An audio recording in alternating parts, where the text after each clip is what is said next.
Athena was already gone when I came back. I knew that before the plane even landed in Los Angeles. Dogs do not wait 28 years for the babies they saved, but memory does. A neighborhood does. An old photograph does. A story told on the same corner by the same people for almost 3 decades does. So when people say I came back for the dog who saved me, they sometimes misunderstand. I did not come back expecting to find her alive. I came back because, for most of my life, Athena was the only reason I had a beginning. And I needed to know where that beginning had been. My name is Daniel Reyes. 28 years ago, I was the baby in room 17. The baby no one came back for. The baby a dog refused to leave. I was 6 months old when it happened, so I do not remember the room. I do not remember the old building near Los Angeles International Airport, the one with thin walls, tired carpets, and doors that never closed quite right. I do not remember the sound of my own crying. I do not remember the neighbor knocking. I do not remember the police officer lifting me from the crib. And I do not remember Athena lowering her enormous head beside me, as if she had decided that if the humans had failed, she would not. But everyone else remembered. For 28 years, people told the story in that neighborhood. They told it at church. They told it in grocery lines. They told it to children who asked why old Mrs. Carter cried whenever she saw a black Newfoundland walking down the street. And when I finally came back, I realized something strange. Some people spend their whole lives searching for the person who abandoned them. I came back searching for the one who stayed. The building was called Harbor House. It was not a harbor, and it was barely a house. It was an old boarding building near LAX, the kind of place people landed when life had become too expensive to make promises. My mother, Maya Reyes, lived in room 17. She was 23. She worked nights at a diner near Century Boulevard and sometimes cleaned offices after her shift. People who knew her said she was always tired, always polite, always holding me close like she was afraid the world would ask her to put me down. She had no family in Los Angeles, no savings, no safe backup plan. And on a Thursday morning in March, she received the phone call she thought would change everything. A hotel group in Denver had a job opening, training, a room for the first month, a steady paycheck, a chance to stop living one emergency away from losing everything. But she had to be at the airport before sunrise. If she missed the standby flight, the job would go to someone else. That was the sentence that changed my life. If she missed it, the job would go to someone else. At 5 in the morning, I was asleep in my crib. Maya called a friend who lived 2 doors down. His name was Noah. He had watched me before, but only for short moments. Long enough for her to run downstairs, long enough to get laundry, long enough to pick up food. He told her he was awake. He told her he would come over. He told her, "Go, I'll handle it." So she believed him. Or maybe she needed to believe him. There is a difference, and I have spent most of my life trying to understand it. She looked at me one last time. At least, that is what I imagine. Maybe she touched my cheek. Maybe she whispered that she was doing this for us. Maybe she thought she would be back before I ever knew she had left. Then she closed the door to room 17, and Noah never came. The person who promised to come did not come. The phone rang. The hallway stayed quiet. My mother boarded the plane, and I woke up alone. If stories like this move you, stay with me until the end. And if you believe forgotten stories deserve to be heard, subscribe to The Forgotten Ones, leave a like, and tap the bell. It helps the next story reach someone who needs it. Downstairs, in a small storage room beside the laundry area, there was a Newfoundland named Athena. She belonged to Mrs. Evelyn Carter, a retired nurse who lived on the first floor. Athena was enormous, gentle, black as midnight, with a white patch on her chest and eyes that made people lower their voices without knowing why. 3 days earlier, Athena had given birth to 3 puppies. Mrs. Carter had set up a wooden box with clean towels, water bowls, and a little heater that hummed through the night. Athena should have been thinking only about her own puppies, but that morning, when I began to cry upstairs, she lifted her head. Mrs. Carter noticed it first. Athena stopped nursing. Her ears moved. Then she stood carefully, stepped over her puppies, and walked to the bottom of the stairs. Mrs. Carter followed her into the hallway. At first, she thought it was another baby in another room. Harbor House had thin walls. People cried there. Babies cried there. Adults cried there too, though they tried to do it quietly. But Athena did not move. She stared up the stairs. Then she whined. Mrs. Carter called out, "Is someone's baby awake?" No one answered. She waited. That was the thing she regretted for the rest of her life. She waited because she did not want to embarrass a young mother. She waited because people in Harbor House were protective of their doors. She waited because everyone thinks someone else knows what is happening behind the wall. By that afternoon, my crying had changed. That was how Mrs. Carter described it later. Not louder, not stronger, different, less like a complaint, more like a question. Athena went to the door of room 17 and lay down in front of it. She would not leave, not for food, not for water, not even when one of her puppies cried from downstairs. Mrs. Carter knocked. No answer. She knocked again. Still nothing. She went to the building manager. He told her Maya was probably sleeping after a night shift. He told her not to get involved. He told her people had a right to privacy. Athena did not understand privacy. Athena understood crying. Sometime before dawn on the second day, she found a way inside. No one ever agreed on how. The old building had back passages, warped doors, broken latches, and gaps where wood had shifted over years of heat and rain. Maybe a service door had been left loose. Maybe Athena pushed through something that should have been locked. All Mrs. Carter ever said was, "That dog went where the rest of us were too polite to go." When she found Athena again, the dog was inside room 17. She was beside my crib. Her body was pressed close to the bars. Her puppies were curled on a blanket near her feet, and I was quiet. Not because everything was fine. Not because a baby should ever have been left that long, but because Athena was there, warm, breathing, present. She had done the one thing every child left behind needs someone to do. She stayed. The scenes you are watching are visual reconstructions created with artificial intelligence to honor a story that should not be forgotten. Watch until the end, because what Daniel did 28 years later is the reason this story still matters. On the third morning, Mr.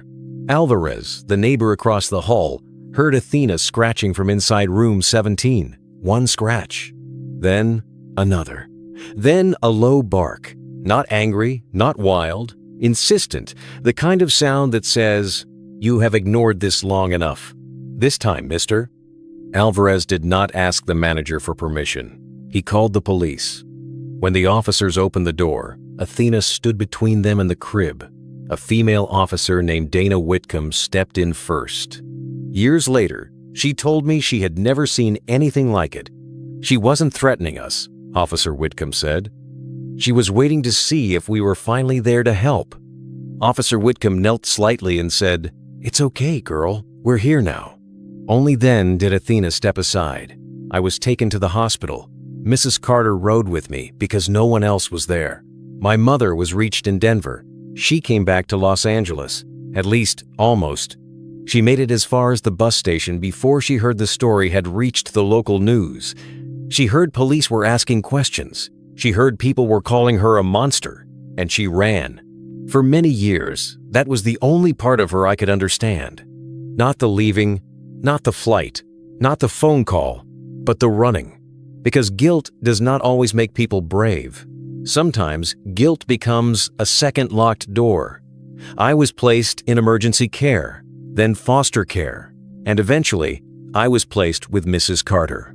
She was 68 years old. She had already raised her children. She had already buried her husband. She had already earned the right to a quiet life. But she looked at me in the hospital bassinet and said, "Well, someone has to teach this boy that being left is not the same as being unwanted."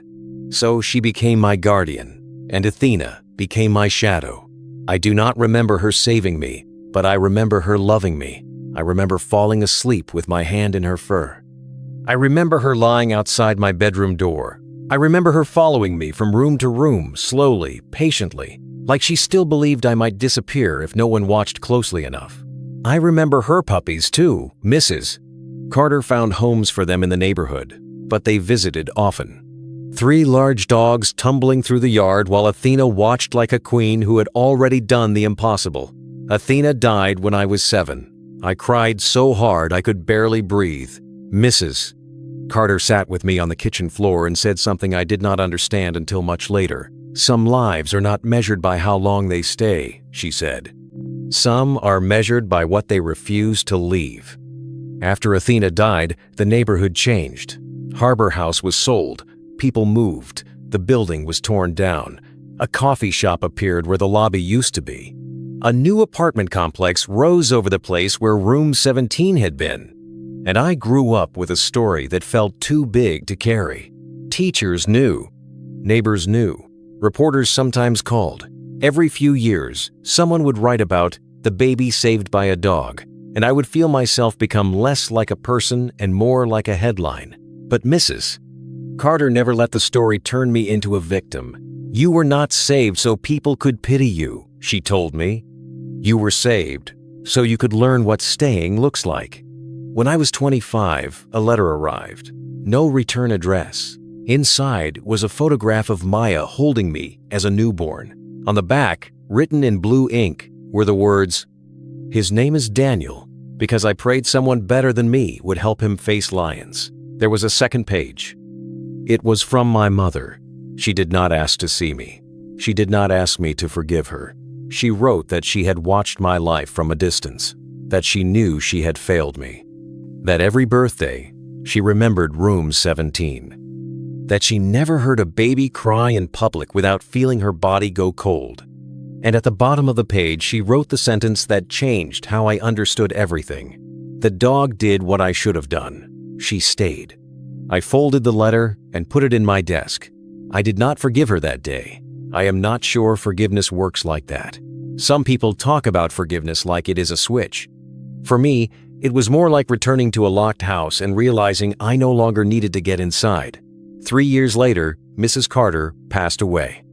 At her funeral, someone from the old neighborhood came up to me and said, "You should come back to Harbor House sometime." I told him the building was gone. He said, "The building, yes."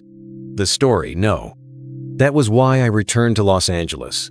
That was why, 28 years after Athena first heard me cry, I came back for the dog who saved me. Not for her body. Not for the impossible dream of seeing her alive. I came back for her memory.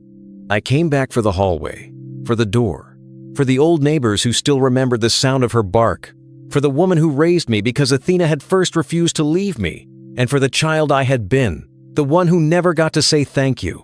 I stood on the corner where Harbor House used to be and watched people walk past without knowing. A man in a suit checked his phone.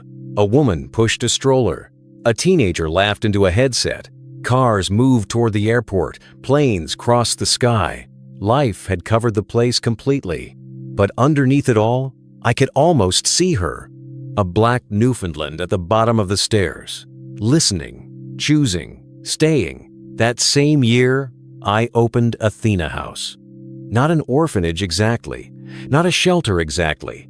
A place for mothers and babies in crisis.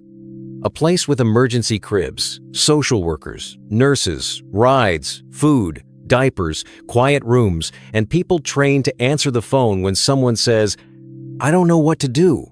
Because sometimes one phone call is the difference between a tragedy and a hand on the door. We built Athena House 3 blocks from where Harbor House once stood, and at the entrance we placed a statue. A bronze Newfoundland lying with her head raised, 3 puppies at her side. Between her front paws, a folded baby blanket. The artist asked me what Athena should look like. I said, like she heard something the rest of us missed. On the plaque, I wrote 9 words. For the ones who hear the cry and stay. At the opening, people asked me why I named the place after a dog instead of Mrs. Carter. I smiled because Mrs. Carter would have hated having her name on a building. She once told me, "Put Athena's name on it." She started the whole thing. So I did. That afternoon, a little girl stood in front of the statue and asked her mother, "Did that dog really save a baby?" Her mother looked at me, unsure what to say, so I knelt beside the girl and said, yes. But more than that, she reminded people what love is supposed to do. The girl touched the bronze paw. What is love supposed to do? She asked. I looked through the glass doors of Athena House, at the cribs, at the rocking chairs, at the volunteers waiting by the phone, at the place built from the part of my life I once wished I could erase. Then I said, love is supposed to stay when it hears someone crying. That night, after everyone left, I stood alone in the entrance. For the first time in my life, I did not feel like the baby in room 17. I felt like the man who had finally answered him. I placed my hand on Athena's bronze head and whispered the words I had carried for 28 years. Thank you for coming back for me before I even knew I was lost. Then I locked the door of Athena House, not to keep people out, but to protect the ones inside. And as I walked away, I understood something I wish every forgotten child could know. Being left behind is not proof that you were worthless. Sometimes it only proves that the wrong person was trusted with your care. And sometimes, if grace is strong enough, someone unexpected hears you. A neighbor, a nurse, a stranger, a dog with 3 puppies of her own. Someone who does not ask whether you belong to them before deciding you matter. So yes, 28 years later, I came back for the dog who saved me. I came back to give her a name in bronze. I came back to make sure the world remembered what she did. And I came back to build a place where no cry would have to wait 3 days to be heard. If you passed Athena's statue today, what would you leave there? A flower? A letter? A thank you? Or maybe just a promise? That if you ever hear a cry behind a closed door, you will not assume someone else is coming. You will knock. You will listen. You will stay. If this story touched your heart, subscribe to The Forgotten Ones, leave a like, and tap the notification bell. More stories of the forgotten are coming, and every gesture helps them reach the people who